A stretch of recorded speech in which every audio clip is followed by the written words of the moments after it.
my chapstick today.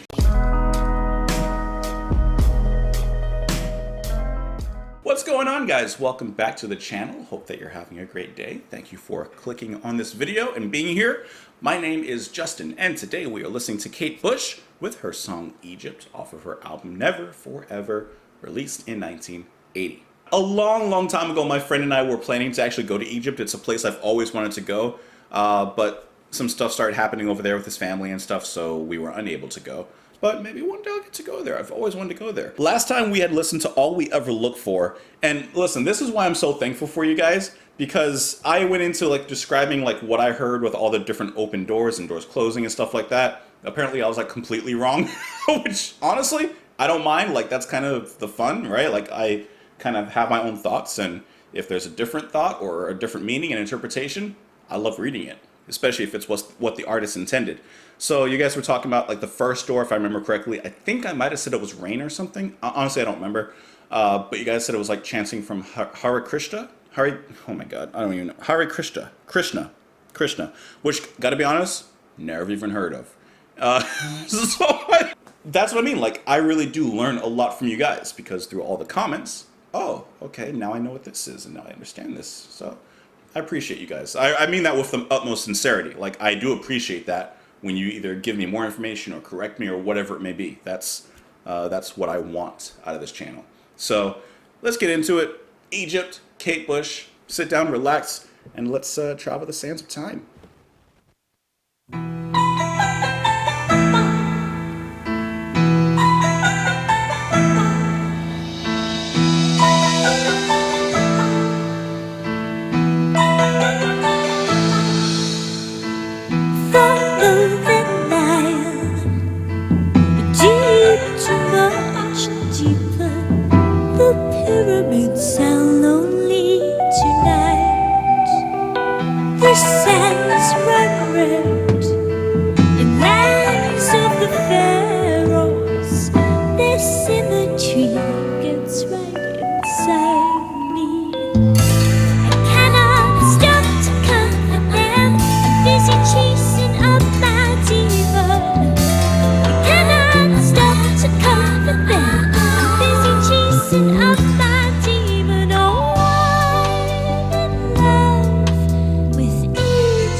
Desert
All right. So one thing I was thinking about when I was listening to this track is when you think Egypt, what do you think of? I'm sure a lot of people would say pyramids, deserts, sand, that kind of thing. So when I put that into music, I think of a dry sound. I think of guitars and maybe like a folky kind of atmosphere or something like that. But, and this is going to sound weird, but just bear with me on this one. She gives the music a wet atmosphere. This feels more of an oasis rather than a desert. This feels like a homage to her love to Egypt. As she says, I mean, she says right there, oh, I'm in love with Egypt. So she must have an affinity for the country, for the land, for the culture. And I think that she does a great job in not only expressing herself, but also how the music expresses how she feels about Egypt. And perhaps, I'm assuming that she's spent some time there or something. And she gives the music depth and richness, just as the culture, Egyptian culture, has depth, richness, history. I think she illuminates that and illustrates that really well in here. And I think that's mostly not only because of her voice, but also with the keyboards, which, let's see, I'm sure she's on the Fairlight. I'm just taking an assumption.